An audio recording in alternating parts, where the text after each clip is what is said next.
السلام عليكم ورحمة الله وبركاته. الحمد لله رب العالمين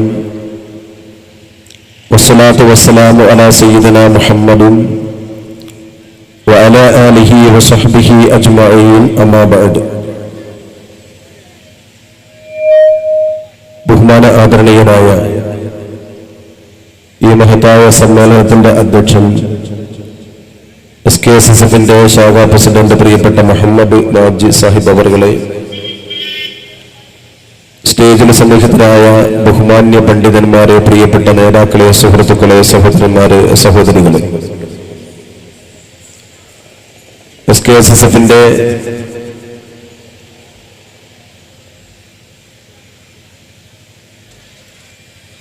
കോട്ടപ്പള്ളി ശാഖാ കമ്മിറ്റി ഏറെ ശ്രദ്ധേയമായ ഒരു സംഗതിക്ക് ഇവിടെ സാക്ഷ്യം വഹിക്കുകയാണ്.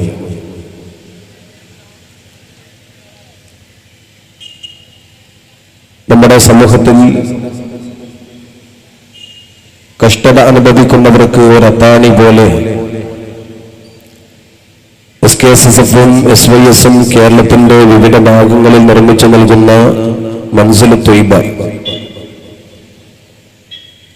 മൻസിലിന്റെ ഭാഗമായി ഈ കോട്ടപ്പള്ളി പ്രദേശത്തെ SKSSFന്റെ സുഹൃത്തുക്കൾ ഒരു വീട് നിർമ്മിച്ച് ഒരു സാധു കുടുംബത്തിന് നൽകുകയാണ്.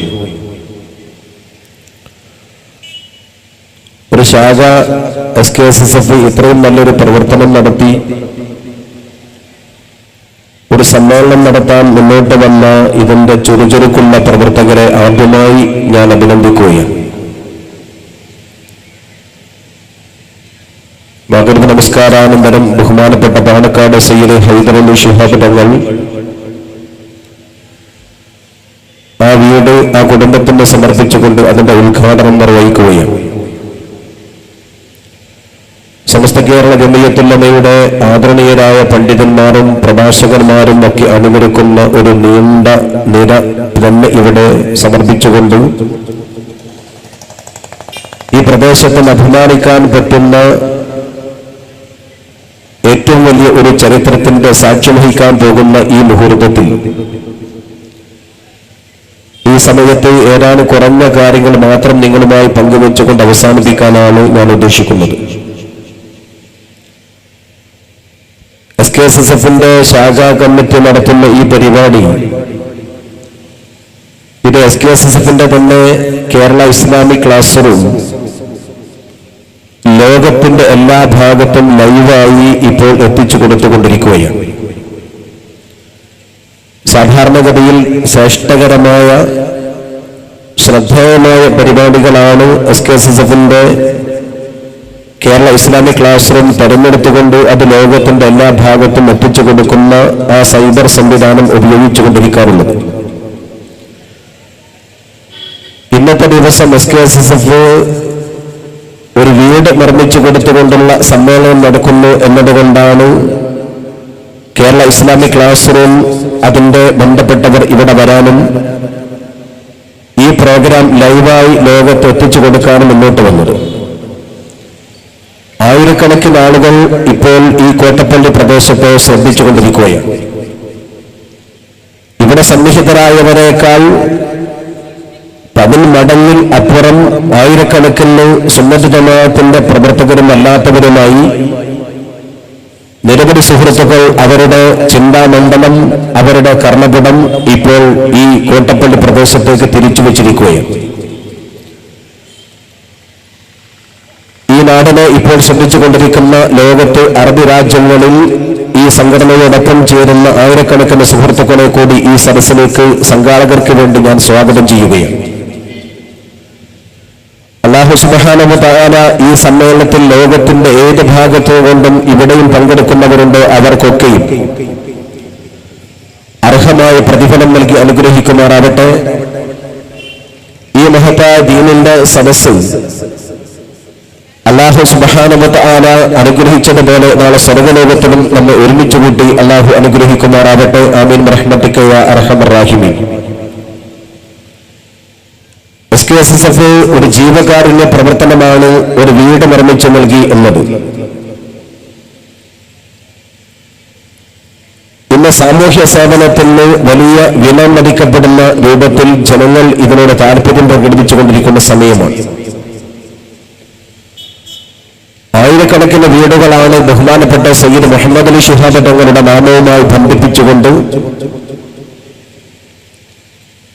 ബൈത്തുർ റഹ്മ എന്ന പേരിൽ 3000-ഓളം വീടുകൾ, വില്ലകൾ, ഗ്രാമങ്ങൾ പോലും ഇന്ന് ശിഹാബ് തങ്ങളുടെ നാമധേയത്തിൽ നിർമ്മിച്ചുകൊണ്ടിരിക്കുന്നു. ഇതിനൊന്നും ഗവൺമെന്റിന്റെ നയ പൈസ ഗ്രാന്റോ എന്തെങ്കിലും ഒരു സബ്സിഡിയോ നമ്മൾ ആവശ്യപ്പെടുകയോ അതുമായി ബന്ധിപ്പിക്കുകയോ ചെയ്തിട്ടില്ല. അതുപോലെ നൂറുകണക്കിന് വീടുകൾ കേരളത്തിലും മറ്റു സ്ഥലങ്ങളിലുമായി സമീപ സംസ്ഥാനങ്ങളിലുമായി SYS-ഉം SKSSF-ഉം തൊയ്ബ മൻസിൽ എന്ന പേരിൽ വീടുകൾ നിർമ്മിച്ചു കൊടുത്ത് പാവങ്ങൾക്ക് ഒരു ജീവിതം നൽകിക്കൊണ്ടിരിക്കുകയാണ്. ഏതെങ്കിലും സംഘടനകൾ ഇതിന്റെ സാമ്പത്തിക സ്രോതസ് അന്വേഷിക്കണമെന്ന് പറയുന്നുണ്ടെങ്കിൽ അവർക്ക് ചെയ്യാൻ കഴിയാത്ത കാര്യം കേരളത്തിലെ മുസ്ലിം സമൂഹത്തിന്റെ കൂട്ടായ്മയിലൂടെ ഇതര സമുദായത്തിന്റെ സഹകരണത്തോടുകൂടി നിർവഹിക്കാൻ സാധിക്കുക വഴി ഈ നാട്ടിൽ ഒരുപാട് പാവങ്ങൾക്ക് ജീവിതം കിട്ടുന്നു എന്ന് പറയുമ്പോൾ ക്ഷീരമുള്ള വകിടും ചുവട്ടിലും ചോരതൻ കൊതുകിൻ കൗതുകം എന്ന മട്ടിൽ ഇതിന്റെ സാമ്പത്തിക സ്രോതസ് അന്വേഷിക്കണമെന്ന് പറഞ്ഞുകൊണ്ട് ഈ പ്രവർത്തനത്തെ തച്ചുകൊടുത്താനും നിരുത്സാഹപ്പെടുത്താനും ശ്രമിക്കുന്നുണ്ട് എന്നത് കൂടി ചേർത്ത് ഈ സമയത്ത് ഞാൻ നിങ്ങളുമായി പങ്കുവയ്ക്കുകയാണ്. അതാരും പറയട്ടെ, നിരവധി ആളുകളുടെ കണ്ണീരാണ് ഈ വീട് നിർമ്മിച്ചുകൊണ്ട് നമ്മൾ കൊടുത്തുകൊണ്ടിരിക്കുന്നത്.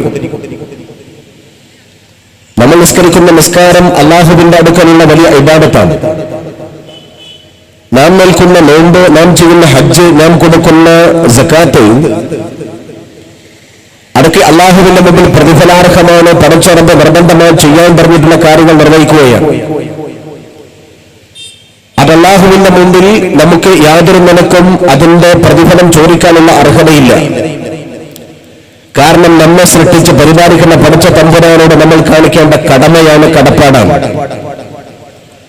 അല്ലാഹു നമുക്ക് നൽകിയിട്ടുള്ള ആരോഗ്യത്തിന്റെയും നമുക്ക് തന്നിട്ടുള്ള ആയുസ്സിന്റെയും നമുക്ക് തന്നിട്ടുള്ള സമ്പത്തിന്റെയും ഒക്കെ അടിസ്ഥാനപരമായി പടച്ച റബ്ബ് നമ്മിൽ നിന്ന് ആവശ്യപ്പെട്ട കാര്യം അല്ലാഹുവിനെ ഇബാദത്തെടുക്കാവുന്ന ഫർള് കർമ്മങ്ങളാണ്. ആ ഫർളായ നിസ്കാരങ്ങളും ഫർളായ നോമ്പും ഫർളായ സക്കാത്തും ഫർളായ ഹജ്ജും നാം അല്ലാഹുവിന് മുമ്പിൽ നിർവഹിക്കുന്നു എന്നതുകൊണ്ട് പടച്ച റബ്ബ് അതിന് പ്രതിഫലം നൽകിയാൽ അത് ഔദാര്യമായി റബ്ബ് നൽകുന്ന ഒരു വരദാനമാണ്. അത് അല്ലാഹു നൽകുന്നത് പൂർണ്ണമായും നമുക്ക് നൽകിയിട്ടുള്ള അല്ലാഹുവിന്റെ ഓശാരമാണ്, ഔദാര്യമാണ്. നിസ്കാരത്തിന് പ്രതിഫലം നൽകേണ്ടത് അല്ലാഹുവിന്റെ കടമയല്ല. നോമ്പിന്റെ റയ്യാൻ എന്ന സ്വർഗം തരേണ്ടത് പടച്ച തമ്പുരാന്റെ കടമയല്ല. അത് അല്ലാഹു ഔദാര്യമായി തരുന്നു എന്ന് മാത്രം. എന്നാൽ ഈ ഫർളായ കർമ്മങ്ങളൊക്കെ നമ്മൾ നിർവഹിക്കുമ്പോൾ പടച്ച റബ്ബിനോട് സ്വർഗം ചോദിക്കാൻ നമ്മുടെ മുമ്പിൽ എന്തായുള്ളത്? നമുക്ക് അല്ലാഹു നൽകിയ ആയുസ്സിന്റെയും ജന്മത്തിന്റെയും ആയുസ്സിന്റെയും ആരോഗ്യത്തിന്റെയും ഒക്കെ പടച്ച റബ്ബിന് തിരിച്ചു കൊടുക്കാനുള്ള റബ്ബ് ചോദിക്കുന്ന ഫർളായ അമലിന്റെ അപ്പുറത്ത് റബ്ബിനോട് സ്വർഗം ചോദിക്കാൻ, നമ്മൾ നിഅമത്ത് ചോദിക്കാൻ, നമ്മൾ കൂടുതൽ ഐശ്വര്യം ചോദിക്കാൻ, നമ്മുടെ രോഗശമനം ചോദിക്കാൻ നമ്മുടെ കയ്യിലുള്ള ഔദാര്യം, നമ്മുടെ കയ്യിലുള്ള അമലെന്താണ്?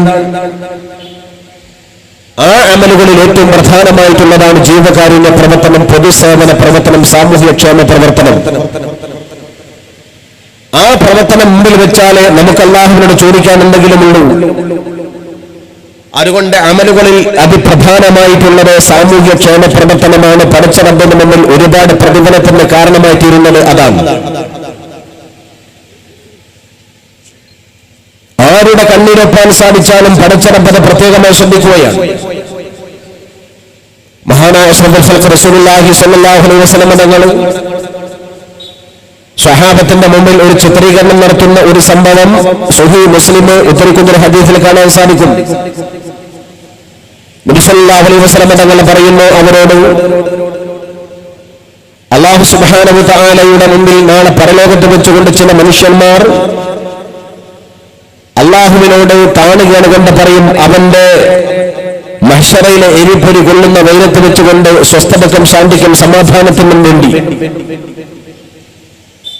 മഹ്ശറിൽ കഷ്ടപ്പെടുന്നവൻ അള്ളാഹുവിനോട് പഠിച്ചവനെ എന്ന സ്വർഗത്തിലേക്കാക്കണേ, അതല്ലെങ്കിൽ ഇവിടെ നിന്ന് മഹ്ശറ വേഗത്തിൽ കടിച്ചു കടത്തണേ എന്ന് പറയുമ്പോൾ അർശിന്റെ തണൽ കൊണ്ട് അനുഗ്രഹിക്കാനും സുരക്ഷിതമായി കൊണ്ട് മഹ്ശറ കടിഞ്ഞു കടക്കാനും പടച്ചറപ്പിനോട് താണുകയാണ് കൊണ്ട് പറയുന്നവനോട് അള്ളാഹു താല തിരിച്ചങ്ങോട്ട് ചോദിക്കുമത്രേ, ഞാൻ ലോകത്ത് ജീവിച്ചിരിക്കുന്ന സമയത്ത് രോഗിയായിക്കൊണ്ട് കിടന്നപ്പോൾ നീ എന്നെ വന്നുകൊണ്ട് കണ്ടിട്ടില്ല, നീ എന്നെ ആശ്വസിപ്പിക്കുകയോ എന്നെ ശുശ്രൂഷിക്കുകയോ ചെയ്തിട്ടില്ല, അതുകൊണ്ട് ഇവിടെ വെച്ചുകൊണ്ട് നീ എന്നോട് ആശ്വാസം ചോദിക്കണ്ട എന്ന് പടച്ച തമ്പുരാൻ തിരിച്ചവനോട് പറയുമത്രേ. ആ സമയത്ത് പടച്ച റബ്ബിനോട് അവൻ പറയും, പടച്ചോനെ, നിനക്ക് എങ്ങനെയാ രോഗമുണ്ടാകുന്നത്? നീ രോഗമുണ്ടാകുന്നവരല്ല, നീ സൃഷ്ടാവായ തമ്പുരാനാണ്. അല്ലാഹുവേ, നിനക്ക് രോഗമുണ്ടാവില്ലല്ലോ, ഞാൻ നിന്നെ എങ്ങനെ വന്നുകൊണ്ട് കാണാനാണ്? ആ സമയത്ത് പടച്ച തമ്പുരാൻ അവനോട് തിരിച്ചിങ്ങോട്ട് പറയുമത്രേ, ഞാൻ എന്ന് പറഞ്ഞാൽ നിന്റെ നാട്ടിൽ കഷ്ടപ്പെട്ടുകൊണ്ട് രോഗിയായി കിടന്ന ഇന്നാലിന്റെ മനുഷ്യനില്ലേ? നിന്റെ വീടിന്റെ അടുത്ത് രോഗിയായി കിടന്നവരില്ലേ? നീ അവരെ ചെന്നുകൊണ്ട് അല്ലെങ്കിൽ അവളെ ചെന്നുകൊണ്ട് ഒന്ന് കാണുകയോ അവൾക്കൊരു ശുശ്രൂഷ ചെയ്തു കൊടുക്കുകയോ അവനൊരു നേരത്തെ മരുന്ന് വാങ്ങിക്കൊടുക്കുകയോ ചെയ്തിട്ടില്ല. നീ അവനെ കാണാൻ ചെന്നാൽ ആ കിടക്കുന്ന ബെഡിൽ എന്നെ നിനക്ക് കണ്ടെത്താൻ സാധിക്കുമായിരുന്നു. നീ അവന്റെ മരുന്ന് വാങ്ങിക്കൊടുത്താൽ എനിക്കായിരുന്നു നീ മരുന്ന് വാങ്ങി തന്നത്. നീ എന്നെ ആശ്വസിപ്പിച്ചാലും ശുശ്രൂഷിച്ചാലും എന്നെയാണ് ആശ്വസിപ്പിച്ചതും ശുശ്രൂഷിച്ചതും. പക്ഷേ നീ നിന്റെ അടുത്തുള്ള രോഗിയെ കണ്ടില്ല, നീ നിന്റെ നാട്ടിലെ കഷ്ടപ്പെടുന്നവനെ മൈൻഡ് ചെയ്തില്ല, നീ നിന്റെ നാട്ടിൽ ബുദ്ധിമുട്ട് അനുഭവിക്കുന്നവനെ ശ്രദ്ധിച്ചില്ല. അതുകൊണ്ട് ഇവിടെ നിന്ന് നീ എന്നോടും ആശ്വാസം ചോദിക്കണ്ട എന്ന് പടച്ച തമ്പുരാൻ പറയുമെന്ന് മനുഷ്യന്റെ പച്ചയായ യാഥാർത്ഥ്യത്തിലേക്ക് പടച്ച തമ്പുരാൻ ഇറങ്ങി വരുന്ന രംഗം മുസ്തഫ നബി സല്ലല്ലാഹു അലൈഹി വസല്ലം നമ്മൾ വിശദീകരിക്കുകയാണ്. എന്താ ഈ ഹദീസ് നൽകുന്ന പാഠം? മനുഷ്യരുടെ കഷ്ടതയുടെ കൂടെ നിൽക്കുന്നവനെ അല്ലാഹു അവന്റെ കഷ്ടതയുടെ കൂടെ നിൽക്കുന്നവനെ പോലെ പരിഗണിച്ചുകൊണ്ട് അല്ലാഹു അവനെ അർഹിക്കുന്നതായിരിക്കുന്ന പ്രതിഫലം നൽകും എന്നാണ് ഈ ഹദീസ് നൽകുന്ന പാഠം. മനുഷ്യരുടെ കഷ്ടതകളെ മൈൻഡ് ചെയ്യാതെ പരിഗണിക്കാതെ നിൽക്കുന്നവനോട് പടച്ച റബ്ബ് മുഖം തിരിഞ്ഞു കളയുമെന്നാണ് ഈ ഹദീസിന്റെ മറ്റൊരു പാഠം. അപ്പൊ ജീവകാരുണ്യ പ്രവർത്തനങ്ങളാണ് ഏറ്റവും വലിയ പ്രധാനം. നമ്മൾ ആലോചിക്കണം, ബഹുമാനപ്പെട്ട ഉസ്മാൻ ഇബ്നു അഫ്ഫാൻ റളിയല്ലാഹു അൻഹു ഒരു ശത്രുവിന്റെ കുത്ത് തന്റെ വയറ്റിലേറ്റുകൊണ്ട് കൊല്ലപ്പെടുന്ന സമയം ബഹുമാനപ്പെട്ട ഉസ്മാൻ റളിയല്ലാഹു അൻഹുവിന്റെ വയറ്റിൽ കുത്തേറ്റപ്പോ ചിതറിച്ചിറക്കുന്ന പച്ച ചോര പിടിച്ചു കെട്ടിക്കൊണ്ട് ബഹുമാനപ്പെട്ട ഉസ്മാൻ ഇബ്നു അഫ്ഫാൻ റളിയല്ലാഹു അൻഹു ഘാതക സംഘത്തോട് പറയുന്ന ഒരു വിലാപമുണ്ട്, ഒരു കരച്ചില വർത്തമാനമുണ്ട്. ബഹുമാനപ്പെട്ടവർ മരണത്തോടെ മുഖാമുഖം കണ്ട സമയം ആവർത്തിച്ചുകൊണ്ട് അദ്ദേഹത്തിന്റെ ശരീരത്തിൽ കുത്തലേറ്റ സമയത്ത് ആ കത്തുകൊണ്ടേറ്റ കുത്തുകൊണ്ട് പച്ചച്ചോര ചിതറിച്ചിരിക്കുമ്പോൾ പിടിച്ചു നിൽക്കുന്ന ഉസ്മാൻ റളിയല്ലാഹു അൻഹു. എന്നിട്ട് ഉസ്മാൻ റളിയല്ലാഹു അൻഹു അവരോട് പറയുന്ന കാര്യം, നിങ്ങൾ എന്തിനാണ് എന്നെ കുത്തിയത്? നിങ്ങൾ എന്തിനാണ് എന്നെ കൊല്ലാൻ വന്നത്? എന്തിന് ഞാൻ നിങ്ങളുടെ ശത്രുവായി മാറി? ഞാൻ നിങ്ങളുടെ നമ്മുടെ പ്രിയപ്പെട്ട മുഹമ്മദ് നബി സല്ലല്ലാഹു അലൈഹി വസല്ലം തങ്ങളുടെ പ്രിയപ്പെട്ട മകളെ, 2 മക്കളെ കല്യാണം കഴിച്ച് കുടിയാപ്പിളയല്ലേ എന്നല്ല, ഞാൻ ഇസ്ലാമിന്റെ 3ാമത്തെ ഖലീഫയല്ലേ എന്നല്ല, ഞാൻ സ്വർഗത്തിലേക്ക് പ്രവേശിക്കപ്പെടുന്നവരിൽ 3ാമത്തവനല്ലേ എന്നുമല്ല. അതൊക്കെയാണല്ലോ അദ്ദേഹത്തിന്റെ ഗ്രേഡിംഗിൽ നമ്മൾ എണ്ണിപ്പോരുന്നത്. ഉസ്മാൻ റളിയല്ലാഹു അൻഹുവാണ് സ്വർഗ്ഗത്തിൽ 3ാമതായി കിടക്കുന്നവൻ. ഉസ്മാനും ഫിൽ ജന്ന നബിയുനാ റസൂലുള്ളാഹി, ഞാൻ സ്വർഗ്ഗത്തിലെ 3ാം പ്രകാരമല്ലേ, നിങ്ങൾ എന്തിനെ എന്നെ കുത്തി എന്നല്ല. നബി സല്ലല്ലാഹു അലൈഹി വസല്ലം തങ്ങളുടെ 2 പെൺകുട്ടികളെ നിക്കാഹ് ചെയ്ത, 2 മക്കളെ വിവാഹം ചെയ്ത പുതിയാപ്പുറയല്ലേ ഞാൻ. ഒരു മണവാട്ടി മരിച്ചതിന് ശേഷം മറ്റൊരു മകളെ വിവാഹം ചെയ്തു. അങ്ങനെ 2 ആളെ വിവാഹം ചെയ്ത ദുന്നൗറൈനി എന്ന പേര് സമ്പാദിച്ചവനാണ് ബഹുമാനപ്പെട്ട ഉസ്മാൻ ഇബ്നു അഫ്ഫാൻ റളിയല്ലാഹു അൻഹു. അതുകൊണ്ട് എന്നെ നിങ്ങൾ എന്തിനാ കുത്തിയത്? ഞാൻ നബി തങ്ങളുടെ 2 മക്കളെ 2 പെൺകുട്ടികളെ കിട്ടിയവനല്ലേ എന്നല്ല. ഞാൻ ഇസ്ലാമിന്റെ റിപ്പബ്ലിക്കിന്റെ മൂന്നാമത്തെ അധിപൻ, ഖലീഫമാരിൽ കൂട്ടത്തിൽ ഖുലഫാഉർ റാഷിദീങ്ങളിൽ മൂന്നാമത്തെ ആളല്ലേ നിങ്ങൾ എന്തിനാ എന്നെ കുത്തിയത് എന്നല്ല, മറിച്ച് ബഹുമാനപ്പെട്ട ഉസ്മാൻ ഇബ്നു അഫ്ഫാൻ റളിയല്ലാഹു അൻഹു അവരോട് പറഞ്ഞത്, ഞാൻ നിങ്ങൾക്ക് കുടിക്കാനുള്ള ഒരു കിണർ കുത്തി തന്നവനല്ലേ, എന്നിട്ടും നിങ്ങൾ എന്തിന് എന്നെ കുത്തി എന്നാണ്. ഞാൻ നിങ്ങൾക്ക് ഏറ്റവും കൂടുതൽ ജീവകാരുണ്യ പ്രവർത്തനം ചെയ്യാവുന്നതിന്റെ പരമതയായ കുടിക്കാൻ വെള്ളം തന്ന, കുടിവെള്ളമാകുന്ന കിണർ കുത്തി തന്നവനല്ലേ, ജലസേചനം നിർവഹിച്ചവനല്ലേ, നാട്ടുകാർക്ക് കുടിക്കാനുള്ള ഒരു കിണർ വെട്ടി തന്നവനല്ലേ ഞാൻ, എന്നിട്ടും നിങ്ങൾ എന്തിനാ എന്നെ കുത്തിയത് എന്നാണ്. അത് വല്ലാത്തൊരു ചോദ്യമാണ്. മറ്റു 3 ചോദ്യമാണല്ലോ പ്രധാനമായും പറയേണ്ടത്, അല്ല. മറിച്ച് ബഹുമാനപ്പെട്ട ഉസ്മാൻ ഇബ്നു അഫ്ഫാൻ റളിയല്ലാഹു അൻഹു പറഞ്ഞത്, അദ്ദേഹത്തോട് പറഞ്ഞത്, ഞാൻ കിണർ കുത്തി തന്നവനല്ലേ. ഇത് ഉഷ്ണകാലമാണ്. ഇന്ന് ഏപ്രിൽ 1 കഴിഞ്ഞ ദിവസങ്ങളൊക്കെ വല്ലാത്ത ഉഷ്ണമാണ്. ഇനി വരാൻ പോകുന്ന 2 മാസം അല്ലെങ്കിൽ 1.5 മാസം അതിതീക്ഷ്ണമായ ഉഷ്ണമാണ്. പറയപ്പെടുന്നതനുസരിച്ചുകൊണ്ട് കേരളം വല്ലാത്ത വരൾച്ചയിലേക്ക് പോകുമെന്നാണ്. അള്ളാഹു കാത്തുരക്ഷിക്കുമാറാവട്ടെ. ഇന്നവരെ കണ്ടിട്ടില്ലാത്തതിൽ വെച്ച് ഏറ്റവും വലിയ വരൾച്ച നമ്മുടെ കേരളം അനുഭവിക്കാൻ പോകുന്നു എന്ന് പറയപ്പെടുന്നു. ഈ ചൂടേറ്റുകൊണ്ട് മരണം പോലും സംഭവിക്കുന്നു എന്നാണ് പത്രവാർത്ത. കുടിവെള്ളത്തിന്റെ ക്ഷാമം, വെള്ളം കിട്ടാനില്ല. നമ്മുടെ പ്രദേശത്തെ മരങ്ങൾ നശിച്ചുകൊണ്ടിരിക്കുന്നു, നമ്മുടെ പ്രദേശത്തെ നീർത്തടാകങ്ങൾ നശിച്ചുകൊണ്ടിരിക്കുന്നു, നമ്മുടെ പ്രദേശങ്ങളിലെ കുടിവെള്ളത്തിന്റെ സ്രോതസ്സുകൾ അടക്കപ്പെട്ടുകൊണ്ടിരിക്കുന്നു. നമ്മൾ എന്ത് ചെയ്യും? മനുഷ്യന്മാർ അവരവരുടെ കോൺക്രീറ്റ് ബിൽഡിങ്ങുകൾ കെട്ടിപ്പൊക്കാൻ വേണ്ടി, വീടും ഫ്ളാറ്റുകളും കെട്ടിപ്പൊക്കാൻ വേണ്ടി ജലത്തടാകങ്ങൾ മണ്ണിട്ടുകൊണ്ട് തുറക്കുന്നത് കൊണ്ട് നമ്മുടെ പ്രദേശത്ത് വരൾച്ച സംഭവിച്ചുകൊണ്ടിരിക്കുന്നു. ലഹറൽ ഫസാദു ഫിൽ ബർരി വൽ ബഹരി ബിമാ കസബത ഐദിൻ നാസ്. വിശുദ്ധ ഖുർആൻ, ലഹറൽ ഫസാദു ഫിൽ ബർരി വൽ ബഹർ, കടലിലും കരയിലും അതിശക്തമായ പരീക്ഷണം, ഫസാദ്, ഏറ്റവും വലിയ പരീക്ഷണം നേരിടാനുള്ള കാരണം മനുഷ്യന്റെ ചെയ്തികൾ കൊണ്ട് തന്നെയാണ്. ഇവിടെയാണ് നമ്മൾ മനസ്സിലാക്കേണ്ടത് എന്റെ പ്രിയപ്പെട്ടവരെ. നമ്മുടെ നിസ്കാരത്തിന്റെ, നോമ്പിന്റെ, ഹജ്ജിന്റെ, സക്കാത്തിന്റെ പ്രതിഫലം അതിനേക്കാൾ വലിയ പ്രതിഫലം ലഭിക്കുന്നതാണ് ഒരു കുടിവെള്ളം, ഒരു ഗ്ലാസ് വെള്ളം ദാഹിച്ച് പരവശനാകുന്നവന് കൊടുക്കുക എന്ന് പറയുന്നത്. അതിലപ്പുറം മറ്റൊന്നുണ്ട്. നബി തിരുമേനി സല്ലല്ലാഹു അലൈഹി വസല്ലം തങ്ങൾ സ്വഹാബത്തിനോട് പറഞ്ഞു, സ്വഹാബ, ഒരു വേശ്യപ്പെണ്ണ്, തന്റെ ശരീരം വിറ്റ് പണമുണ്ടാക്കി നടക്കുന്ന ഒരു വേശ്യസ്ത്രീ, പക്ഷേ ഒരു ദിവസം അവൾ തന്റെ വീട്ടിലേക്ക് മടങ്ങിപ്പോകുന്ന സമയത്ത് വീടിന്റെ തൊട്ടടുത്തുള്ള ഒരു കിണറിൽ ജലമുണ്ട്. പക്ഷെ ഒരു നായ വെള്ളം കിട്ടാതെ കഷ്ടപ്പെട്ട സമയത്ത് അതിടക്കിടക്ക് ഇങ്ങനെ കിണറ്റിലേക്ക് നോക്കുന്നു ആ നായ, പക്ഷെ അതിന് വെള്ളമെടുക്കാൻ. ആ സമയത്ത് ഈ വേശ്യപ്പെണ്ണാണെങ്കിൽ പോലും അവളുടെ ഷൂ അടിച്ചെടുത്തുകൊണ്ട് കിണറിലെ ഒരു ഭാഗത്തേക്ക് ഇറങ്ങി വെച്ച് തന്റെ തോളിലെ ഷാൾ എടുത്ത് ചീന്തിക്കെട്ടി കയറായി ഉപയോഗിച്ചുകൊണ്ട് ഷൂവിനെ കിണറ്റിലേക്ക് വെച്ചുകൊണ്ട് വെള്ളം കോരിയെടുത്ത് ദാഹിച്ച നായുടെ വായിലേക്ക് കുടിച്ചു കൊടുത്തു. ദാഹം മാറുമോ പ്രവർത്തനമാപ്പെന്ന് തുടർന്നു. അവസാനം നായ വാലാട്ട് നന്ദി പ്രകടിപ്പിച്ചുകൊണ്ട് മടങ്ങിപ്പോയി. പ്രിയപ്പെട്ട റസൂലുള്ളാഹി സ്വല്ലല്ലാഹു അലൈഹി വസല്ലം പറയുന്നു, അവൾ വേശ്യയായിരുന്നു, എന്നാൽ പോലും കുടിക്കാനുള്ള കുടിവെള്ളം നായക്ക് കൊടുത്തത് കൊണ്ട് തന്നെ അവൾ സ്വർഗത്തിലാണ്. വിശുദ്ധ റസൂലുള്ളാഹി, ഒരു പെണ്ണിന് സ്വർഗം കിട്ടുന്നത് കുടിവെള്ളം കൊടുത്തത് കൊണ്ടാണ്, മനുഷ്യന് പോലും അല്ല. അതും തൊട്ടാൽ 7 വട്ടം കഴുകണമെന്ന് പഠിപ്പിച്ച നായ. ആ നികൃഷ്ടമായ നായക്ക് ദാഹിച്ചപ്പോൾ വെള്ളം കൊടുത്തത് കൊണ്ട് ഒരു പെണ്ണ് സ്വർഗത്തിലാണ്, അതും വേശ്യയായ പെണ്ണ്. എത്രമാത്രം പ്രതിഫലമാണ് കുടിവെള്ളം. ദാഹിച്ചവന് വെള്ളം കൊടുക്കാൻ സാധിക്കണം. നോക്കൂ നിങ്ങൾ, ബഹുമാനപ്പെട്ട നബി സല്ലല്ലാഹു അലൈഹി വസല്ലം തങ്ങൾ പറയുന്നു, നിങ്ങൾ ഒഴുകിക്കൊണ്ടിരിക്കുന്ന ഒരു പുഴയിൽ വെച്ചുകൊണ്ടാണ് വുളു എടുക്കുന്നത് എങ്കിൽ പോലും നിങ്ങളുടെ വുളുവിനേക്കാൾ അമിതമായ വെള്ളം ആ പുഴയിൽ നിന്ന് മുക്കിയെടുക്കാൻ പാടില്ല. ദൂർത്താണ്, ഇസ്രാഫാണ്. നമ്മുടെ വെള്ളത്തിന് വലിയ വിലയാണ്. നമ്മൾ പള്ളിയിൽ കയറിയാൽ ഹൗലിന്റെ വെള്ളം മുക്കിയെടുക്കുന്നത്, നമ്മൾ ഹോട്ടലിൽ കടന്നാൽ ഞാനെന്താ ബിരിയാണി അടിച്ചത് 100-200 രൂപ കൊടുത്തിട്ടാണ്, എൻ്റെ കൈ നന്നായി ഒന്ന് കഴുകട്ടെ എന്ന് പറഞ്ഞുകൊണ്ട് നമ്മൾ ഹോട്ടലിലെ ടാപ്പ് തുറന്നു വെച്ചുകൊണ്ട് നമ്മൾ മൊബൈൽ ഫോൺ സംസാരിച്ചു കൊണ്ടിരിക്കുന്ന സമയം അത്രയുണ്ടോ അത്രയും ടാപ്പിലെ വെള്ളം പുറത്തേക്ക് ഒഴിഞ്ഞുകൊണ്ടിരിക്കുകയാണ്. നമ്മൾ ആരെങ്കിലും ശ്രദ്ധിക്കാറുണ്ടോ?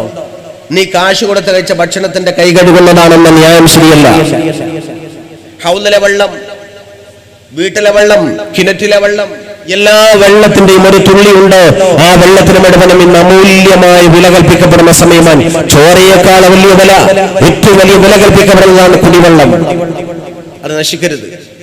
അതുകൊണ്ടാണ് നബി സല്ലല്ലാഹു അലൈഹി വസല്ലം പറഞ്ഞത്, നിങ്ങൾ ഒഴുകിക്കൊണ്ടിരിക്കുന്ന ഒരു പുഴയുടെ വക്കത്ത് ചെന്ന് വുളു കൊടുത്താൽ നിങ്ങൾക്ക് ആവശ്യമുള്ള വെള്ളം എത്രയാണോ ഒരു വുളുവിന് ആവശ്യം, അതിലപ്പുറം ഒരു തുള്ളി അവിടുന്ന് മുക്കിയെടുത്താൽ അത് ഇസ്രാഫാണ്, അത് ദൂർത്താണ്, അത് ദുർവ്യയമാണ്. പാടില്ല, തെറ്റാണ്.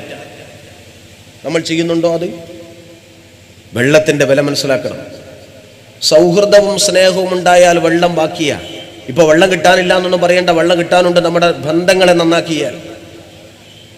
ഒരു യുദ്ധത്തിന്റെ പോർക്കള വെട്ടേറ്റൊരു സഹാബി അതിക്ഷീണിതനായി പടക്കളത്തിൽ പിടയുന്ന സമയം അദ്ദേഹത്തിന് ആ വലിയ ശക്തമായ ദാഹമുണ്ട്. ആ സമയത്ത് മറ്റൊരു സഹാബി തോൽപാത്രത്തിൽ കൊണ്ടുവന്ന കുറച്ച് വെള്ളമുണ്ടായിരുന്നു. ആ വെള്ളം കൊണ്ടുപോയി കൊടുത്തു. വരൾച്ച ബാധിച്ച പ്രദേശത്താണ് യുദ്ധം നടക്കുന്നത്. കൊണ്ടുവന്ന വെള്ളം, യുദ്ധത്തിന് കൊണ്ടുവന്ന വെള്ളം, തോൽപാത്രത്തിൽ ശേഖരിച്ചു വെച്ച വെള്ളം, ആ വെള്ളം പടക്കളത്തിൽ പടവെട്ടിക്കൊണ്ടും ക്ഷീണിതനായി ചോര ചിതറിച്ചു വെക്കുന്ന സമയത്ത് ആ പടയാളികളുടെ മുമ്പിലേക്ക് കൊണ്ടുപോയി കൊടുത്ത സമയത്ത് അദ്ദേഹം പറഞ്ഞതെന്താ? എനിക്ക് വെള്ളത്തിന് ആവശ്യമുണ്ട്, പക്ഷേ എന്നേക്കാൾ വെള്ളത്തിന് ആവശ്യമുള്ള മറ്റൊരാൾ അത് അപ്പുറത്തുനിന്ന് പിടയുന്നു. ആ സഹാബിക്ക്, ആ കൂട്ടുകാരന് കൊടുക്കണം. എന്നേക്കാൾ ആവശ്യം അദ്ദേഹത്തിനാണ്, അദ്ദേഹത്തിന് കൊടുത്തേക്കണേ. ഈ സഹാബി തോൽപാത്രവുമായി വെട്ടേറ്റ് പിടയുന്ന മറ്റേ സഹാബിയെ തെരഞ്ഞുപോയി. ആ സ്വഹാബിയുടെ മുമ്പിൽ കൊണ്ടുപോയി കൊടുത്തു. ആ സമയത്ത് ആ സ്വഹാബിയും പിടഞ്ഞുകൊണ്ട് കരഞ്ഞുകൊണ്ട് പറയുന്നു, എനിക്ക് വെള്ളം വേണം, ശരിയാണ്, പക്ഷെ എന്നേക്കാൾ വെള്ളത്തിന്റെ ആവശ്യം ഈ പടക്കളത്തിന്റെ അങ്ങേ അറ്റത്ത് കിടക്കുന്ന അയാള് അദ്ദേഹത്തിന് കൊണ്ടുപോയി കൊടുത്തു. അങ്ങനെ ഈ വെള്ളവുമായി പടക്കളത്തിന്റെ ഏതോ ഒരു ചെരുവിൽ വെട്ടേറ്റ് പിടയുന്ന ആ സ്വഹാബിയുടെ മുമ്പിൽ കൊണ്ടുപോയി കൊടുത്തപ്പോഴേക്കും ആ സ്വഹാബി ഷഹീദായി കഴിഞ്ഞു. എന്നാൽ ആദ്യം കൊടുത്ത ആൾക്ക് തന്നെ മടക്കി കൊടുക്കാം എന്ന് മനസ്സിലാക്കി സ്വഹാബി അദ്ദേഹത്തിന്റെ കയ്യിലുണ്ടായിരുന്ന ആ തോൽപാത്രത്തിലെ വെള്ളവുമായി ഒന്നാം സഹാബിയുടെ മുമ്പിൽ വന്ന് കൊണ്ടുപോയി കൊടുത്തപ്പോൾ ആ സഹാബിയും ഷഹീദായി. രണ്ടാമത് നേരത്തെ നീട്ടിവെച്ച് കൊടുത്ത അദ്ദേഹത്തിന്റെ മുമ്പിൽ കൊണ്ടുപോയപ്പോൾ അദ്ദേഹം ഷഹീദായി. 3 സ്വഹാബിമാരും ഷഹീദായി. വെള്ളം ബാക്കി കിടക്കുകയാണ്. എനിക്ക് കിട്ടണമെന്ന മോഹമല്ല, മറ്റുള്ളവർക്ക് കിട്ടണമെന്ന മോഹം. വരൾച്ച ബാധിച്ച് പടക്കളത്തിൽ പടവെട്ടുന്നവരുടെ മുമ്പിലും വെള്ളം ബാക്കി വരാനുള്ള കാരണം സൗഹൃദവും സാഹോദര്യവും. ആ സാഹോദര്യ മനസ്സ് നമുക്കുണ്ടോ, നമുക്ക് വെള്ളത്തിന്റെ ക്ഷാമം അനുഭവപ്പെടുകയില്ല. പക്ഷെ ഇന്ന് നമ്മുടെ ഏറ്റവും വലിയൊരു സ്വാർത്ഥതയാണ്. എനിക്ക് കിട്ടണം, ഞാനും എന്റെ കെട്ടിയോളും ഒരു തട്ടാനും, മറ്റുള്ളവരെന്തായാലും എനിക്കെന്താ എന്ന് പറഞ്ഞുകൊണ്ട് സങ്കുചിതമായ അണുകുടുംബത്തിലേക്ക് നമ്മുടെ മനുഷ്യൻ ചെറുതായി. അങ്ങനെ വരും തോറും നമുക്ക് കിട്ടുന്നത് മതിയാവില്ല. നമ്മുടെ പ്രപഞ്ചത്തിന്റെ റബ്ബ് തന്നിട്ടുള്ള ഖനികൾ നമുക്ക് തികയില്ല. മറിച്ച് നമ്മുടെ സൗഹൃദങ്ങളെ വികസിപ്പിച്ചാൽ, നമ്മുടെ സാഹോദര്യങ്ങളെ നമ്മൾ വളർത്തിയെടുത്താൽ ധാരാളം നമ്മുടെ സമൂഹത്തിൽ വെള്ളം മാത്രമല്ല, പഠിച്ച തമ്പുരാൻ തന്ന സമ്പത്തുകൾ മുഴുവനും നമുക്ക് അനുഭവിക്കാൻ ധാരാളം മതിയാകുന്നതാണ്. അതുകൊണ്ട് ഈ വരൾച്ച ബാധിച്ച ഈ സമയത്ത് എന്റെ പ്രിയപ്പെട്ട സുഹൃത്തുക്കളെ, ഇന്നത്തെ ഒരു സന്ദേശമായി ഞാൻ നിങ്ങളുമായി പങ്കുവഹിക്കുന്നത്, ഓരോ തുള്ളി വെള്ളത്തിന്റെയും വില നമ്മൾ മനസ്സിലാക്കണം. അതുകൊണ്ട് കുടിവെള്ളത്തിന്റെ വില മനസ്സിലാക്കി നമ്മിൽ നിന്ന് മറ്റുള്ളവർക്ക് അത് കിട്ടണമെന്ന് പറയുന്ന ബോധത്തോടുകൂടി നമ്മൾ പ്രവർത്തിക്കണം. ഇത് SKSSF പ്രവർത്തനമാണ്. ജീവകാരുണ്യ പ്രവർത്തന രംഗത്ത് ഒരുപാട് ക്ഷേമ പ്രവർത്തനങ്ങൾ നടത്തിയ പ്രസ്ഥാനമാണ് SKSSF. നിങ്ങൾക്കൊക്കെ അറിയാവുന്ന വസ്തുതയാണ്. നമ്മുടെ നാട് SKSSF മനസ്സിലാക്കുന്നതും ഈ ജീവകാരുണ്യ പ്രവർത്തനം നിർവഹിക്കുന്നത് കൊണ്ടാണ്. SKSSF ഏറ്റവും വലിയൊരു സേവനമാണ് സഹചാരി. നേരത്തെ ഇവിടെ പറയപ്പെട്ടല്ലോ, ജീവകാരുണ്യ പ്രവർത്തനത്തിൽ അതിശ്രേഷ്ഠകരമായ കാര്യമാണ് സഹചാരി. ആളുകളുടെ രോഗികളുടെ വസ്തുത മനസ്സിലാക്കി അവർക്ക് ആവശ്യമായ സഹായം ചെയ്തു കൊടുത്തുകൊണ്ടിരിക്കുന്ന സഹചാരി. ഇതിന്റെ ആദ്യത്തെ ഫണ്ട് ഉദ്ഘാടനം ചെയ്തത് ആരാ? പാണക്കാട് സയ്യിദ് മുഹമ്മദ് അലി ശിഹാബ് തങ്ങളാണ്. ഞാൻ ഓർക്കുന്നത്, ഞാനാണ് സെക്രട്ടറി. ഞാൻ ബഹുമാനപ്പെട്ട അബ്ബാസ് അലി ശിഹാബ് തങ്ങളുമായി ബന്ധപ്പെട്ടുകൊണ്ട് ഈ കാര്യത്തിൽ സയ്യിദ് ബഹുമാനപ്പെട്ട ചെറുശ്ശേരി ഉസ്താദിനെ സമീപിച്ചു. അദ്ദേഹത്തോട് പറഞ്ഞു, ഉസ്താദിനോട് അങ്ങ് ഇതിന്റെ നേതൃത്വം ഏറ്റെടുക്കണമെന്ന്. നമുക്കറിയാമല്ലോ, ഇത് ചെറുശ്ശേരി ഉസ്താദിന്റെ നഗരിയിലാണ്. നേരത്തെ സെക്രട്ടറി അദ്ദേഹത്തിന്റെ സ്വാഗത പ്രസംഗത്തിൽ ചെറുശ്ശേരി ഉസ്താദിനെ അനുസ്മരിക്കുകയുണ്ടായി. നമുക്കിടയിൽ ജീവിച്ചതിൽ ഏറ്റവും വലിയ മഹാനായി, നമ്മൾ കണ്ടതിൽ അതിശ്രേഷ്ഠനായി ബഹുമാനപ്പെട്ട ചെറുശ്ശേരി ഉസ്താദിനെ കാണാൻ നമുക്ക് സാധിക്കുകയാണ്. കാരണം ചെറുശ്ശേരി ഉസ്താദിനോളം എത്ര കണ്ടുകൊണ്ട് അദ്ദേഹത്തിന് ഇൽമ വർദ്ധിക്കുന്നതോ അത്ര കണ്ടുകൊണ്ട് അദ്ദേഹത്തിന്റെ താഴ്മ വികസിക്കുകയാണ്. വലിയൊരു പൂത്തുലഞ്ഞ മുന്തിരിക്കുല മേൽപോട്ടല്ല, അത് താഴോട്ടാണ് എന്ന പോലെ ഇൽമിന്റെ പൂത്തുല, ഇൽമിന്റെ പൂങ്കുലകൾ, ഇൽമിന്റെ മുന്തിരിക്കുലകൾ തൂങ്ങി നിൽക്കുന്ന ആ മനുഷ്യൻ, ബഹുമാനപ്പെട്ട ചെറുശ്ശേരി ഉസ്താദിന്റെ ശരീരം എപ്പോഴും തല താഴോട്ട് താഴ്ത്തി വെച്ചുകൊണ്ടാണ്. ഒരു സ്റ്റേജിൽ വന്നിരിക്കുമ്പോൾ അങ്ങനെയാണ്, തല താഴോട്ട് താഴ്ത്തി വെച്ചുകൊണ്ടാണ്. അത് അദ്ദേഹത്തിന്റെ ഇൽമിന്റെ ഗാംഭീര്യമാണ്. മഹാനായ പണ്ഡിത ശ്രേഷ്ഠനാണ് അദ്ദേഹം എന്നതിന് ഏറ്റവും വലിയ തെളിവ് കഴിഞ്ഞ ദിവസം കോഴിക്കോട്ട് സമസ്ത കേരള ജംഇയ്യത്തുൽ ഉലമയുടെ ബഹുമാനപ്പെട്ട ചെറുശ്ശേരി ഉസ്താദ് അനുസ്മരണ സമ്മേളനത്തിൽ പങ്കെടുത്തുകൊണ്ട് ജനാബ് പി കെ കുഞ്ഞാലിക്കുട്ടി സാഹിബ് ഒരു വർത്തമാനം പറഞ്ഞു. അദ്ദേഹം പറഞ്ഞു, ഉസ്താദ് മരണപ്പെട്ട സമയത്ത് ഞാൻ ഒരു പത്രം വായിച്ചപ്പോ എല്ലാ പെട്ടെന്നൊന്ന് കണ്ടെങ്കിലും ഒരു ചിത്രം എന്നെ വല്ലാതെ ഇരുത്തി ചിന്തിപ്പിച്ചു. ഒരു ചിത്രം എന്നെ വല്ലാതെ ആകർഷിച്ചു. കുഞ്ഞാലിക്കുട്ടി സാഹിബ് പറയാണ്, അത് മറ്റൊന്നുമല്ല, കൊണ്ടോട്ടി അങ്ങാടിയുടെ മീൻ കടയുടെ മുമ്പിൽ സഞ്ചിയും തൂക്കി പിടിച്ച് മീനിന് വില ചോദിച്ചു കൊണ്ടിരിക്കുന്ന ലോക പണ്ഡിത ശ്രേഷ്ഠൻ ചെറുശ്ശേരി ഉസ്താദിനെ കണ്ടുകൊണ്ടാണ്. തന്റെ ജീവിതത്തിന്റെ നിവിധ കാര്യങ്ങളിൽ സ്വയം നിർവഹിക്കുന്ന മഹാനായ ശ്രേഷ്ഠ പണ്ഡിതൻ ചെറുശ്ശേരി ഉസ്താദ്. എന്നിട്ട് കുഞ്ഞാലിക്കുട്ടി സാഹിബ് പറയുന്നു, ഞാൻ ഒരുപാട് അദ്ദേഹത്തെ വായിച്ചു, ഞാൻ ഒരുപാട് അദ്ദേഹത്തിന്റെ ചിത്രങ്ങളെ കണ്ടു, ഞാൻ ഒരുപാട് അദ്ദേഹത്തെ സംബന്ധിച്ചുകൊണ്ട് ചിന്തിച്ചു. പക്ഷേ എന്നെ വല്ലാതെ ചിന്തിപ്പിച്ച കാര്യം, കൊണ്ടോട്ടി മീൻ മാർക്കറ്റിൽ സ്വന്തം വീട്ടിലേക്ക് മീൻ വാങ്ങാൻ കടയിൽ വന്ന ബഹുമാനപ്പെട്ട ആ പണ്ഡിതനെയാണ്. അത് കഴിഞ്ഞുടനെ പ്രസംഗിച്ചത് ആരാന്നറിയോ? CPMന്റെ സെക്രട്ടേറിയറ്റ് മെമ്പറായ മുൻ വ്യവസായ വകുപ്പ് മന്ത്രി എളമരം കരീമാണ്. എളമരം കരീം പ്രസംഗിച്ചുകൊണ്ട് പറഞ്ഞു, ആയിരക്കണക്കിന് അനുയായികളും നൂറുകണക്കിന് വിദ്യാർത്ഥികളും തന്റെ കൂടെ ഉണ്ടായിട്ടും സ്വയം ചെയ്യേണ്ട കാര്യങ്ങളെ സ്വയം തന്നെ ചെയ്യുകയും തന്റെ ചെയ്തികൾ മറ്റൊരാളോട് കൽപ്പിച്ചു കൊടുക്കാതിരിക്കുകയും ചെയ്യുന്ന ഏറ്റവും വലിയ സ്വയം നിർവഹിക്കണമെന്ന നിർബന്ധമുള്ള പണ്ഡിതനാണ് ചെറുശ്ശേരി. അദ്ദേഹത്തെ കാണാൻ, അദ്ദേഹത്തെ പഠിക്കണമെങ്കിൽ ലോക സോഷ്യലിസ്റ്റ് പ്രസ്ഥാനത്തിന് പോലും കഴിയില്ല. സോഷ്യലിസ്റ്റുകൾക്ക് പോലും മാതൃകയാണ് പ്രിയപ്പെട്ട ചെറുശ്ശേരി എന്നാണ് എളമരം കരീമിന്റെ ഡയലോഗ്. എന്താ കാര്യം? ബഹുമാനപ്പെട്ട ചെറുശ്ശേരി ഉസ്താദ് ഒന്ന് കൽപ്പിച്ചാൽ അത് ചെയ്യണമെന്ന് അഹമിക മത്സരിക്കുന്നവരാണ് വിദ്യാർത്ഥികൾ.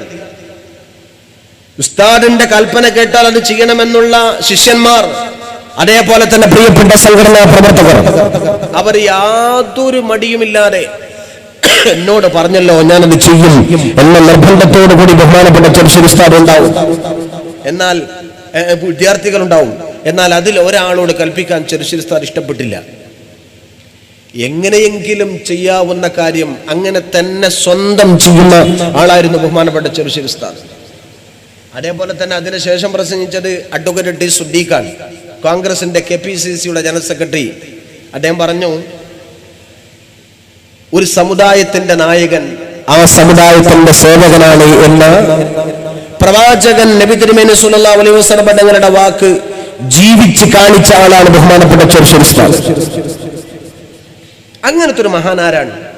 രസകരമായിരുന്നു അദ്ദേഹത്തിന്റെ ജീവിതം. അദ്ദേഹത്തെ പോലെ നർമ്മം കലർത്തി ഒരു ഫത്വ പറയുന്ന പണ്ഡിതന് കഴിഞ്ഞു പോയിട്ടുണ്ടോ? ഒരു ദിവസം അദ്ദേഹത്തിന്റെ നാട്ടിൽ വന്ന്, അദ്ദേഹത്തിന്റെ സ്ഥലത്ത് വന്ന് ഒരു മഹല്ല് കമ്മിറ്റി, ആ മഹല്ല് കമ്മിറ്റി തീരുമാനിക്കുന്നത് ഈ പള്ളി പൊളിക്കണം എന്നാണ്. ഞാൻ അതുകൂടി പറഞ്ഞ് അവസാനിപ്പിക്കാം. പള്ളി പൊളിക്കാൻ തീരുമാനിച്ചു മഹല്ല് കമ്മിറ്റി. അതുവരെ പള്ളി പൊളിക്കാൻ മഹല്ല് കമ്മിറ്റിക്ക് വല്ലാത്ത മടി, എതിർപ്പുണ്ടാകുമെന്നോർത്തിട്ട്. പിന്നെ നാട്ടുകാരിൽ ഭൂരിപക്ഷത്തിന്റെ നിർബന്ധത്തിന് വഴങ്ങിക്കൊണ്ട് പള്ളി കമ്മിറ്റി തീരുമാനിച്ചു, ആ പള്ളി അങ്ങ് പൊളിക്കുക, ഇനി പുതിയ പള്ളി ഉണ്ടാക്കാം, നിസ്കാരത്തിന് കുറച്ച് സൗകര്യം വേണമല്ലോ. അങ്ങനെ പൊളിക്കാൻ തീരുമാനിച്ചപ്പോൾ ജനങ്ങളുടെ എതിർപ്പുണ്ടായി. അതിലൊരു കൂട്ടര് പറഞ്ഞു, ഇത് തങ്ങൾ ഉണ്ടാക്കിയ പള്ളിയാണ്, അതുകൊണ്ട് നിലവിലുള്ള പള്ളി പൊളിക്കാൻ പറ്റൂല, തങ്ങളോട് ഹുർമത്ത് കേടാൻ, തങ്ങളുടെ ബഹുമാനം കുറയും, തങ്ങൾ കുടുംബ അഹ്ലുബൈത്ത് അത് പറയുന്നത്. അപ്പൊ ഒരു കൂട്ടർ അതിന്റെ കൂടെ കൂടി. മറ്റൊരു കൂട്ടരെ പറഞ്ഞു, ഇത് പള്ളി പൊളിച്ച് വിപുലീകരിക്കുന്ന സമയത്ത് ഖബർസ്ഥാനിലേക്ക് നീട്ടേണ്ടി വരും. അങ്ങനെ വന്നാൽ ഞങ്ങളുടെ മാതാപിതാക്കളുടെ ഖബർ പള്ളിന്റെ അകത്താകും.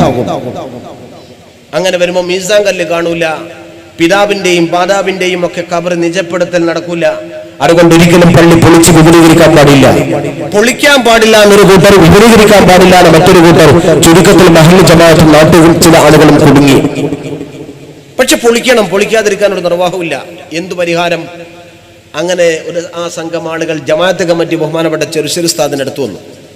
ഉസ്താദിനോട് പറഞ്ഞു, ഉസ്താദേ ഇങ്ങനെ പ്രശ്നമുണ്ട്, അങ്ങൊരു തീരുമാനം പറഞ്ഞു തരണം. ചെറുശ്ശേരി ഉസ്താദ് പറഞ്ഞു, ഞാൻ ഇവിടെ നിന്ന് പറയുന്നില്ല, ഞാൻ അടുത്ത വെള്ളിയാഴ്ച ജുമയ്ക്ക് അങ്ങോട്ട് വരാം. അദ്ദേഹം ഖാലിയായ പള്ളിയാണ്, ഞാൻ ജുമയ്ക്ക് അങ്ങോട്ട് വരാം. ജുമയുടെ മുമ്പ് ചെറുശ്ശേരി ഉസ്താദ് പറഞ്ഞു, ഒരൊറ്റ കുട്ടി ജുമയ്ക്ക് ഇവിടുന്ന് പോകാൻ പാടില്ല, ഞാൻ ഈ മഹല്ലിന്റെ ഖാലിയാണ്, ഞാൻ പറയുന്ന ചില കാര്യം നിങ്ങൾ കേട്ടേ മതിയാവും. ജുമ കഴിഞ്ഞ് ചെറുശ്ശേരി ഉസ്താദ് പ്രസംഗിക്കാൻ നിന്നു. എല്ലാവരും പള്ളിക്കകത്തുനിന്നു. എന്നിട്ട് പറഞ്ഞു, പള്ളി പൊളിക്കണമെന്നാണ് ചില ആളുകളുടെ തീരുമാനം. എന്നാൽ പൊളിക്കുന്ന ചില തടസ്സമുണ്ട്. പറയുന്നത് ഒന്ന്, തങ്ങൾ ഉണ്ടാക്കിയ പള്ളിയാണല്ലോ, അതുകൊണ്ട് തങ്ങൾ ഉണ്ടാക്കിയ പള്ളി പൊളിക്കരുത് എന്ന് അഹ്ലു ബൈത്തിൽപ്പെട്ട ചില ആളുകൾ പറയുന്നുണ്ട്. എന്നാൽ ആ അഹ്ലു ബൈത്തിന്റെ ഏറ്റവും വലിയ മില്ലത്തി നായകൻ ബഹുമാനപ്പെട്ട ഇബ്രാഹിം അലൈഹിസ്സലാത്തു വസ്സലാം. ആ ഇബ്രാഹിം നബി ഉണ്ടാക്കിയതാണ് കഅബ ഷരീഫ്. ആ കഅബ ഷരീഫ് പോലും പിന്നെ പൊളിച്ചിട്ടുണ്ട്. തങ്ങന്മാരുടെ ഏറ്റവും വലിയ നേതാവ് ഇബ്രാഹിം നബിയാണ്. ആ ഇബ്രാഹിം നബി ഉണ്ടാക്കിയ ലോകത്തിലെ ഏറ്റവും ശ്രേഷ്ഠമായിരിക്കുന്ന കഅബ ഷരീഫ് പോലും പൊളിച്ചിട്ടുണ്ടെങ്കിൽ പിന്നെന്താ ഈ പള്ളിക്ക് പൊളിക്കുന്നത് കൊണ്ട്? പള്ളി പൊളിച്ച് നന്നാക്കലല്ലേ കഅബ ഷരീഫ് അംഗീകരിക്കുന്ന നമ്മുടെ ഡ്യൂട്ടി. അപ്പൊ തങ്ങന്മാർക്ക് ആർക്കും എതിർപ്പില്ല. ഞങ്ങൾ എതിർത്താൽ അഥവാ ഇബ്രാഹിം മില്ലത്തിൽ പെടാത്ത ആളായി പോകുന്ന സംശയം.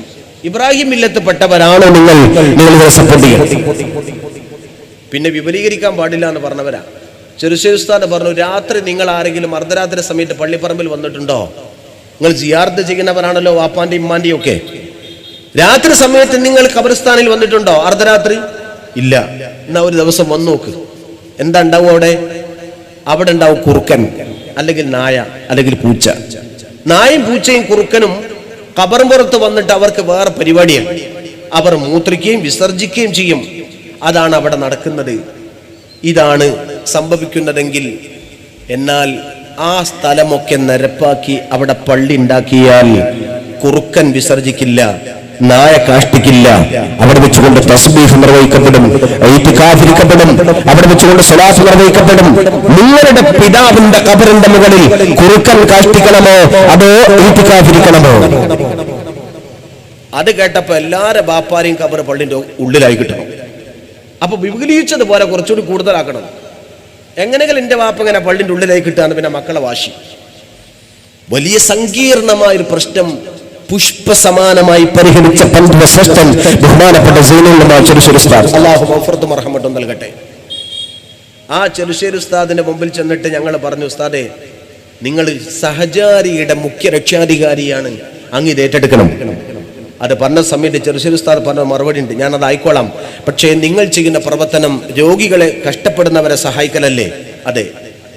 ആ സഹായത്തിന് ഏറ്റവും നല്ലത് ആദ്യം നിങ്ങൾ അതിന്റെ കൈമടക്ക്, ആദ്യം നിങ്ങൾ അതിന്റെ ഫസ്റ്റ് ഫണ്ട് സ്വീകരിക്കേണ്ടത് മഹാനായ പാണക്കാട് ശിഹാബ് തങ്ങളുടെ കയ്യിൽ നിന്നുകൊണ്ടാവണം.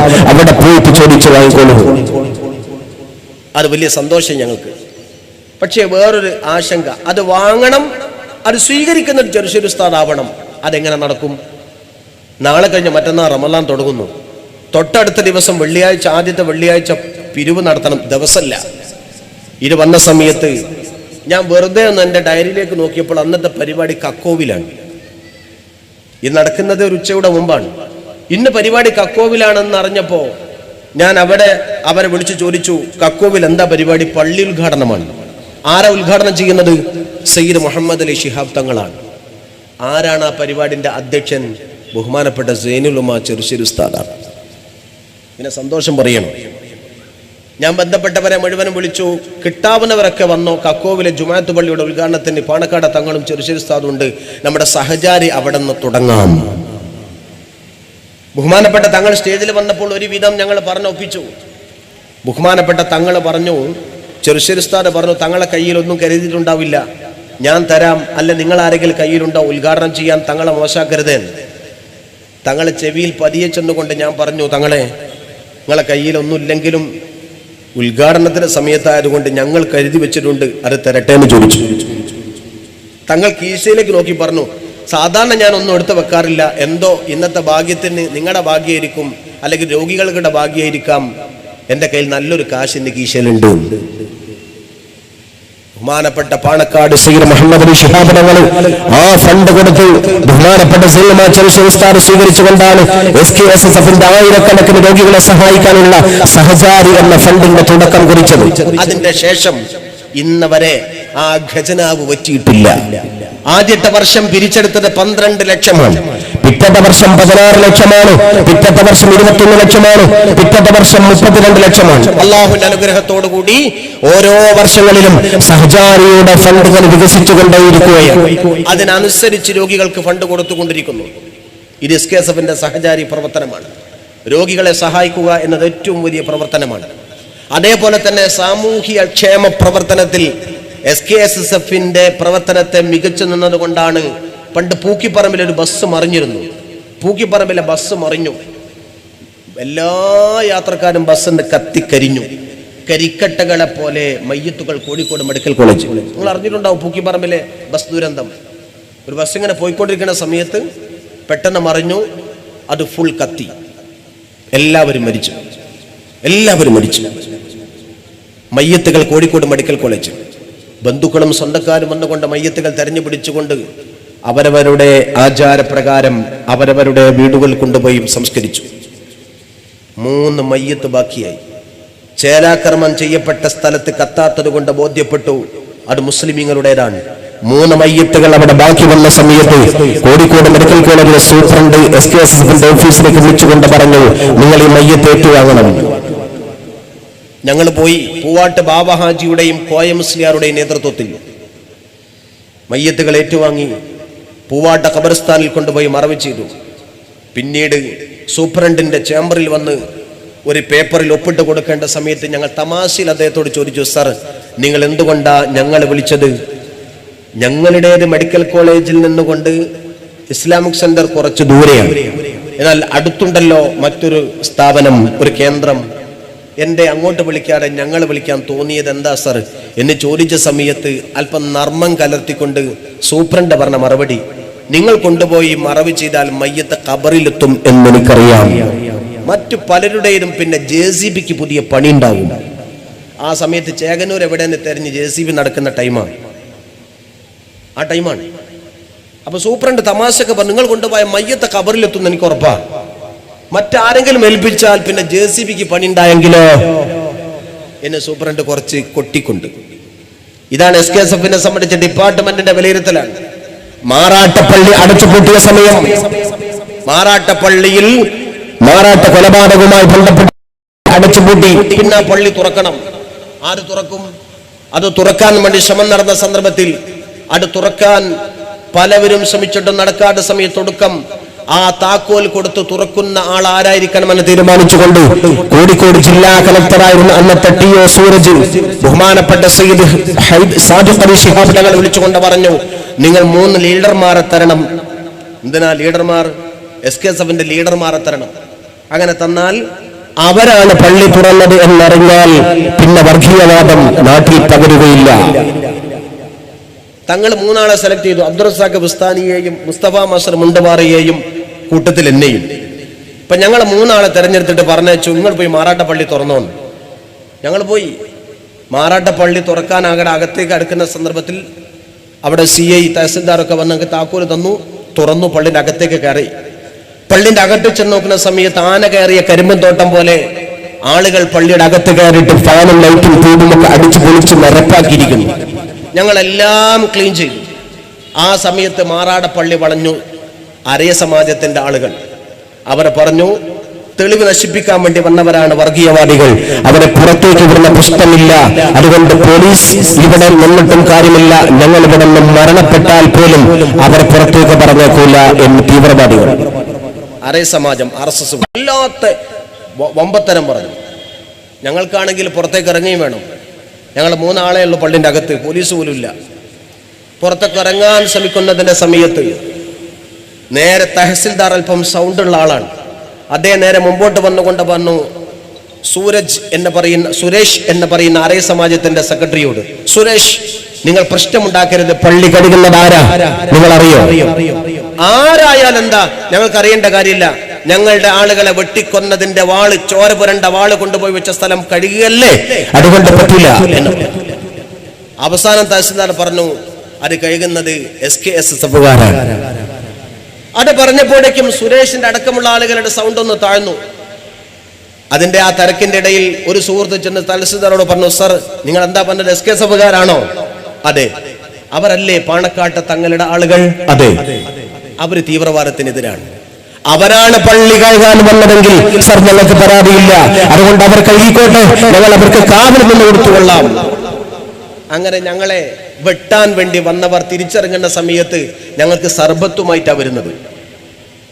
ഞങ്ങൾ അല്പം ക്ഷുഭിതരായി പോലീസുകാരോട് പറഞ്ഞു, നിങ്ങളാണ് ഞങ്ങൾ നേരത്തെ അറിഞ്ഞില്ല, പാണക്കാട്ട് തങ്ങളുടെ മക്കളെ തടയാൻ ഞങ്ങൾക്ക് സാധ്യമല്ല, നിങ്ങളല്ല ഇത് ചെയ്തത്, നിങ്ങൾ ഞങ്ങളുടെ കൂടെയാണ്, നിങ്ങൾ നാടിന്റെ സമാധാനത്തിന്റെ കൂടെയാണ് എന്ന് പറഞ്ഞുകൊണ്ട് ഞങ്ങൾ ആശീർവദിക്കാൻ മുന്നോട്ട് വന്നത് ആര്യ സമാജക്കാരാണെങ്കിൽ ഇത് SKSFന്റെ തിലകക്കുറിയാണ്. അങ്ങനെ എണ്ണിയാൽ തീരാത്ത സാമൂഹ്യക്ഷേമ പ്രവർത്തനങ്ങളും പൊതുപ്രവർത്തനങ്ങളും ഈ സമൂഹത്തിന് സമർപ്പിച്ച പ്രസ്ഥാനമാണ് SKSSF. ആ SKSSFന്റെ ഈ ശാഖയിലെ പ്രവർത്തകരാണ് ഒരു വീടുണ്ടാക്കി ഈ നാടിന് മാതൃക സൃഷ്ടിച്ചു കൊടുത്തുകൊണ്ടിരിക്കുന്നത്. അതുകൊണ്ട് എന്റെ പ്രിയപ്പെട്ടവരെ, മഗ്‌രിബ് നമസ്കാരാനന്തരം ബഹുമാനപ്പെട്ട പാണക്കാട് സയ്യിദ് ഹൈദർ അലി ശിഹാബ് തങ്ങൾ എന്ന കേരള മുസൽമാന്റെ കാവൽ മാലാഖ ഈ പ്രദേശത്തെ കടന്നു വരികയാണ്. അതുകൊണ്ട് മഹാനർവകളെ വരവേൽക്കാൻ, ഈ താക്കോൽദാന ചടങ്ങിനെ ശ്രേഷ്ഠകരമാക്കാൻ, അഭിവൃദ്ധിയോടുകൂടി ഈ നാടിനെ ധന്യമാക്കാൻ നിങ്ങളൊക്കെ ഉണ്ടാകണമെന്ന് സൂചിപ്പിച്ചുകൊണ്ട് എന്നെ ശ്രമിച്ച നിങ്ങൾക്ക് എല്ലാവർക്കും നന്ദി പറഞ്ഞുകൊണ്ട് അല്ലാഹു സുബ്ഹാനഹു വ തആല ഈ വീടുണ്ടാക്കാനും ഈ പരിപാടി സംഘടിപ്പിക്കാനും കഠിനാധ്വാനം ചെയ്ത നമ്മുടെ മുഴുവൻ സഹോദരന്മാർക്കും സമ്പത്ത് ചെലവഴിച്ച മുഴുവൻ ആളുകൾക്കും അല്ലാഹു അർഹിക്കുന്ന പ്രതിഫലം നൽകുമാറാകട്ടെ. വആഖിറു ദഅവാനാ അനിൽ ഹംദുലില്ലാഹി റബ്ബിൽ ആലമീൻ. അസ്സലാമു അലൈക്കും വറഹ്മത്തുള്ളാഹി വബറകാതുഹു.